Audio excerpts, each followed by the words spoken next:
Hello Aries, Sun, Moon, Rising, and Venus signs. Kamusta kayo? Sana po ay nasa mabuti kayong kalagayan. Welcome back po sa Star Tarot. Kung bago kayo rito, welcome din kayo. Thank you sa inyong support. I truly appreciate it. God bless you all.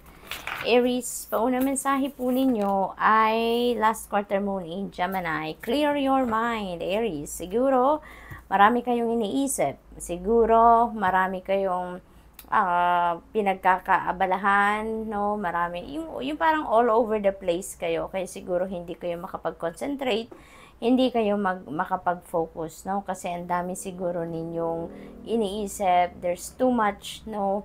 At the back of your mind. Tapos ang dami pa ninyong iniisip na currently, ngayon, dinidivide ninyo siguro ang oras ninyo. But still, you know, siguro marami kayong kailangan pag-isipan at saka may desisyon siguro, no? May desisyon kayong kinakaharap sa ngayon. Kaya kailangan ninyo na i-clear muna ninyo ang inyong isipan, no? You really need to clear your mind first para nang sa gayon matanggal na muna kung ano man yung mga unnecessary, 'di ba, na pumapasok sa isip ninyo dahil yan ay nakakagulo pa sa inyong isipan, ano? So you may need to declutter your mind, no? Para nang sa gayon, kung ano lang yung necessary, kung ano lang yung importante sa ngayon, yun ang mapagtutuunan ninyo ng pansin. So what else? We have first quarter moon in Pisces, honor your feelings. Ayan. So honor your feelings is like, feeling your feelings. Now, feel your feelings, kumbaga. Kasi minsan sinusuppress natin kung anong nararamdaman natin, sinusuppress natin. Kaya maaring ganun ang ganap sa inyo sa ngayon, kaya hindi ninyo na-express ng maayos kung ano yung emosyon ninyo, hindi ninyo na ilalabas kung ano talaga yung nasa dibdib ninyo. Kaya ngayon, panawagan ito sa inyo na honor your feelings. There's nothing wrong with it, no, Aries. Mas nakakatulong nga yan na maging malaya ka, na maging mas maluwag ang iyong pakiramdam kung nai-express mo kung ano nararamdaman ninyo, kung nagagawa ninyo kung ano yung bulong ng puso ninyo, yung gano'n, no? So, what else? Rather than suppressing, no, your emotions, be humble. Ayan, so this is a panawagan din para sa inyo na be humble, no? So, maaaring ang iba sa inyo, kabaliktaran nito. Kaya ito yung panawagan din sa inyo sa ngayon. So, what else? We have full moon in Cancer. Ayan, let your fears dissolve. Ang iba sa inyo dito, may takot na nararamdaman. Maaaring isa yan sa dahilan kung bakit hindi kayo nakakapag-desisyon, kung bakit hindi kayo nakakapag-move forward. Dahil may takot kayong nararamdaman, no? So maybe you are scared, no, to move forward. You're scared to make that decision, kung ano man yan. Kasi maaaring may idea na kayo, may nabubuo na sa isip ninyo na magiging decision ninyo, pero hindi ninyo siguro masabi kung ano yung decision ninyo yet dahil wala pa kayong lakas ng loob, no? Let your fears dissolve. Ito ang panawagan sa inyo, Aries. Otherwise, you won't be able to move forward. Diba? Kung natatakot kayo, hindi kayo makakapag-take action, yan ang pipigil sa inyo para mag-move forward kayo, mag-move on kayo, yung gano'n, ano? So, tignan natin kung ano pa. We have new moon in Libra. Meron tayong full moon, meron din tayong new moon, no? New moon signifies new beginning. Yung full moon naman signifies ending, no? So there is ending, at pag may ending, may beginning, 'di ba? Kaya ito, meron mga magtatapos na chapter siguro sa buhay ninyo, or meron na kayong mga bagay-bagay na tatapusin. Maybe it's coming to its completion na. It has come to its full cycle na, kaya magtatapos na, no? Dito, and with that, you know, kapag may nagtatapos, diba, kapag may nagsasara, merong nagbubukas na bagong pinto. And maybe that's what's going to happen with the new moon in Libra dito. So, you are entering a new phase in your life. Meron kayong bagong gagawin. Meron kayong bagong pupuntahan, no? Kaya importante na talagang tanggalin na, no, yung takot ninyo so that you can move forward with your life, so that you would have the chance na mabigyan naman ninyong sarili ninyo ng pagkakataon na maka-experience kayo ng mga bagong experiences, no? Mga bagong sitwasyon sa buhay. Know you are loved. Ayan. So, wag ninyong pagdududahan, ano, ang mga tao din sa paligid ninyo. Kasi sometimes din, ano, pakiramdam natin hindi tayo mahal, pakiramdam natin hindi tayo mahalaga sa ibang tao. But sometimes, may mga tao lang din na hirap din mag-express ng sarili nila. Hirap din na struggling din sila na magpakita, kumbaga, na kung anong totoo nilang nararamdaman. There are people na hirap mag-express through words, di ba? Tapos ginagawa na lang nila yung pagpapakita ng kanilang pagmamahal through actions. May mga ganon. Ang iba naman, ang nagsasalita ng I love you, ng I care for you, pero parang salita lang yun, di ba? Hindi naman siya, hindi mo naman nararamdaman din, no, through the actions. Kaya may mga ganong sitwasyon. Pero may mga tao talaga, 'di ba? You would know, no, Aries, you would know kung nakikita ninyo or pinapakitaan kayo ng pagmamahal ng ibang tao. You would know because you can feel it naman. It's either sincere naman, no, sa pakiramdam ninyo, sincere naman ang pagsasabi nila ng mahal ka niya, or nagkikare siya sa'yo, or hindi nagsasabi, hindi dinadaan sa salita, pero nararamdaman ninyo, nakikita ninyo through actions. So, know that you are loved, no, Aries. Iba't ibang paraan, iba't iba ang way ng bawat tao to express on how they express their love for some people, diba? Kaya, maaring may ganon, depende sa inyong sitwasyon, but know that you are loved, okay? You are not alone, okay? So, what else? We have first quarter moon in Virgo. Assess the situation. Ayan, assess the situation. Kayo lang ang tanging nakakaalam niyan kung papaano ninyo i-handle ang isang sitwasyon. Depende sa inyong pinagdadaanan. Kaya before you make a decision, before you jump into conclusion, assess the situation. Tignan ninyo, pagmasdan ninyo, pakiramdaman ninyo. Okay? Yung taong involved dyan. So, good luck po. And that's all I have for you for today. Thank you for watching. Love and light. Namaste. Hello, Leo, Sun, Moon, Rising, and Venus signs. Kamusta kayo? Sana po ay nasa mabuti kayong kalagayan. Welcome back po sa Star Tarot.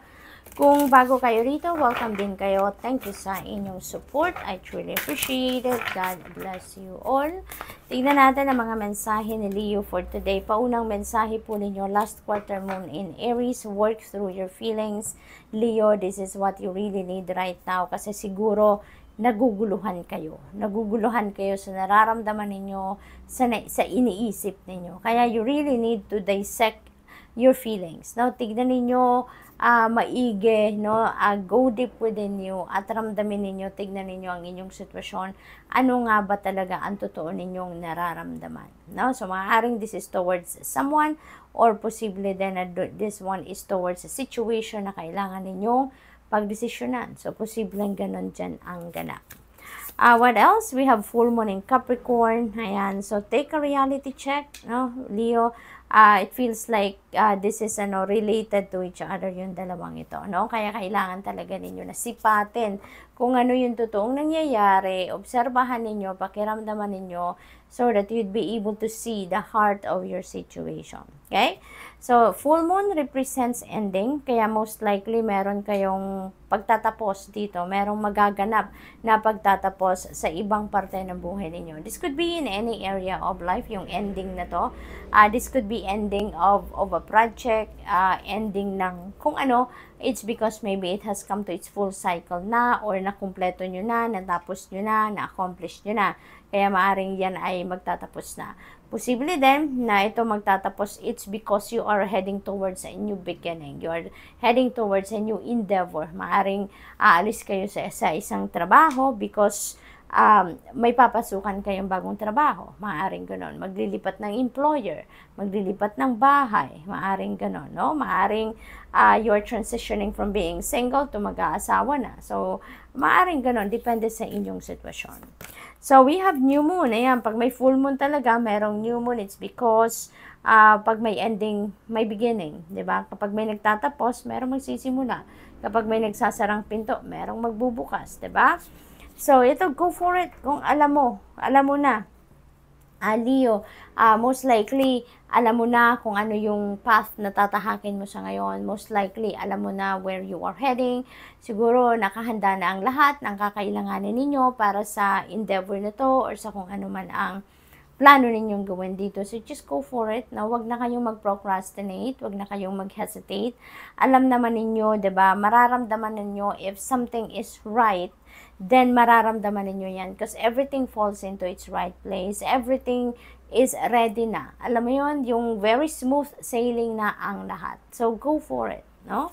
So, what else? We have first quarter moon in Taurus, release control. Ayan. So, ang iba sa inyo dito, siguro, alam mo yun, yung merong mga bagay dito na inaasikaso siguro kayo na ini-insist ninyo kung ano yung gusto ninyo talaga. Pinipilit ninyo siguro kung ano yung gusto ninyong mangyari at a certain time. Siguro may mga ganong sitwasyon dito. Kaya inibitahan kayo dito to release control. No? Instead of controlling the situation na alam naman ninyong hindi umuubra, no? I-surrender nyo na lang yan. Surrender to the natural ebb and flow of life. Surrender to the divine, no? Kasi pag nagsusurrender tayo, mapapansin niyo na mas maganda ang flow ng lahat, no? When you go with the flow of life, mas makikita ninyo na maraming opportunities ang dumadating, mas makikita ninyo na kaigaan, ano, ng pakiramdam ninyo, at saka yung bang makikita ninyong kusang dumadating ang mga ang mga bagay-bagay, sitwasyon na kakailanganin din ninyong pasukin or kakailanganin ninyo sa kung ano man ang ginagawa ninyo. Yung ganun ba? Yung everything is just falling into its right place talaga. Ganyan ang nangyayari kapag nagsusurrender tayo. Kaya, this is an invitation for you, no? Kasi anyways, when it's meant to happen, it will happen. Diba? If it's part of the divine plan, if it's divine timing na talagang mangyayari at mangyayari, kahit ano man ang inyong ginagawa. Okay? So, what else? We have new moon in Gemini, full moon, new moon. So, meron tayong dalawang new moon energy. So, maybe meron kayong gagawin or papasuking bagong sitwasyon dito, no? It's more than one, no? So, think it through. Pag-isipan ninyong mabuti, okay? Pag-isipan ninyong mabuti, maybe this is something that you really need to think about, yung pagre-release ng control ninyo. So, maybe this is what you need to do right now, no? Na pag-isipan ninyong mabuti kung ano yung inyong sitwasyon, ano ang nangyayari, no, sa buhay ninyo when you are controlling everything, no? At ano ang mangyayari, no? Kung magsusurrender kayo, yung gano'n. So, maybe this is what you really need to think about right now, kung saan path kayo patungo, 'di ba? Alin ang mas makakabuti sa inyo. We have another new moon. Ayan, so ang daming pagbabago dito, maraming transition sa buhay ninyo dito, Leo. New moon in Sagittarius, focus on the positive, okay? Always focus on the positive dahil law of attraction is always at play, 'di ba? Kung ang iniisip ninyo ay positibo, 'di ba? Positibo din ang maa-attract ninyo towards you, 'di ba? Like attracts like. Kung negatibo yung iniisip ninyo, negatibo din ang maa-attract ninyo towards you. Kasi kung anong klaseng energy yung nilalabas ninyo into the universe. Let's say, for example, yung positivity. No, when you are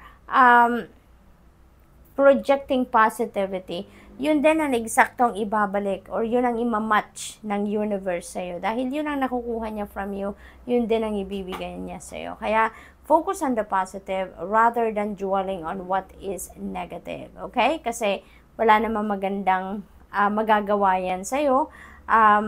Kung positibo, maraming progress, may development, maraming blessings, yung mga ganun ang matatanggap ninyo. So, good luck po, and that's all I have for you for today. Thank you for watching. Love and light. Namaste. Hello, Sagittarius, Sun, Moon, Rising, and Venus signs. Kamusta kayo? Sana po yung nasa mabuti kayong kalagayan.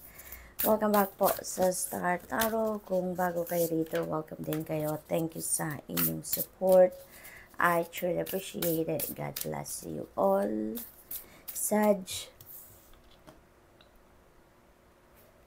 Paunang mensahe po ninyo, full moon in Scorpio, breathe through the tension. Ayan, so parang may tensionadong sitwasyon siguro kayo na kinabibilangan sa ngayon. Meron kayong hinaharap na medyo nai-stress kayo, no? Kaya huminga kayong malalim, no?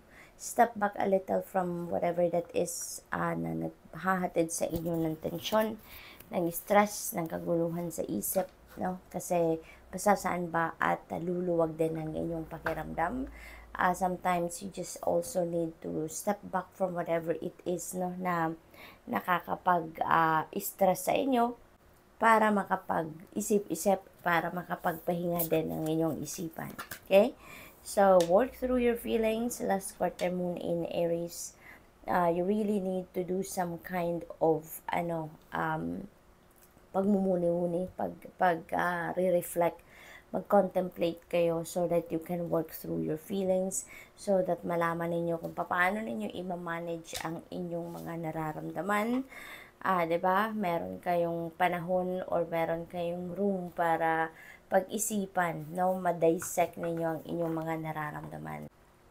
Nakakatulong sa inyo or nakakabwisit lang sa inyo, 'di ba? Or nakaka-stress lang sa inyo.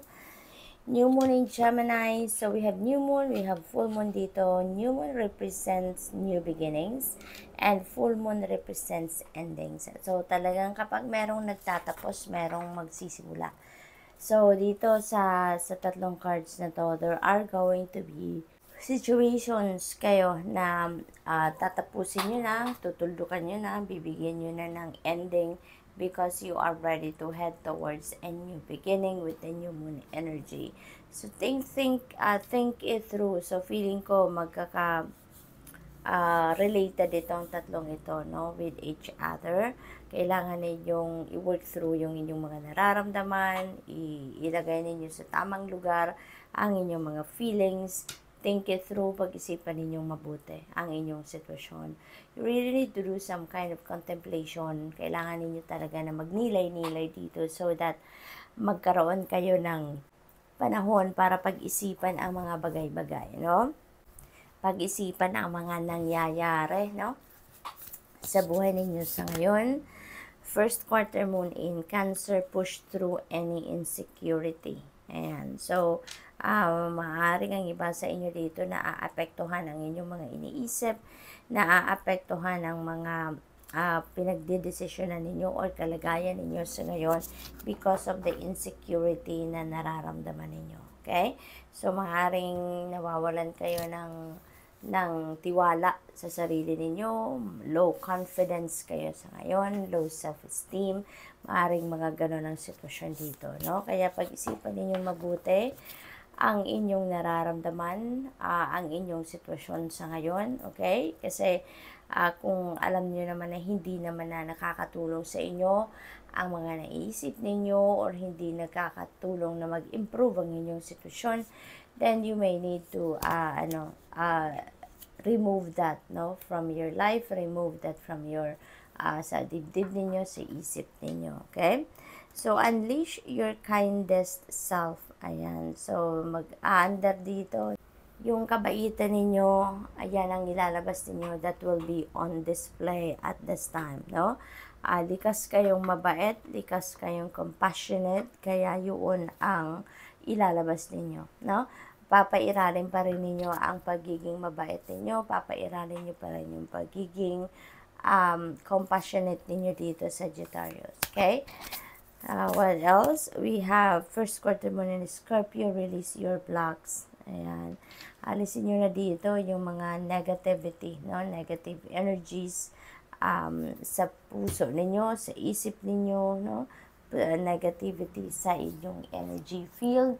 So, most likely, makakapagmuni-muni talaga kayo dito sa Sagittarius. Kaya, ma-figure out ninyo dito kung ano yung mga blockages, no? Sa buhay ninyo. And it feels like to me na magsisimula kayo dito mag-meditate, no? Mag-meditate, mag-contemplate, and you'll figure out dito ano yung nakakapagpagulo sa isip ninyo, ano yung mga dulot ng negativity dito sa buhay ninyo, no? Sa isip, sa dibdib ninyo, sa energy field ninyo, you will realize that those are acting as a blockage, no? Sa kagandahan ng inyong pag-iisip, you are going to realize dito, no, na those are blockages. Negativity is a blockage, no, between you and your happiness, between you and the goodness, no, na dapat ay parating sa inyo. So, good luck, Sag, and that's all I have for you for today. Thank you for watching. Love and light. Namaste.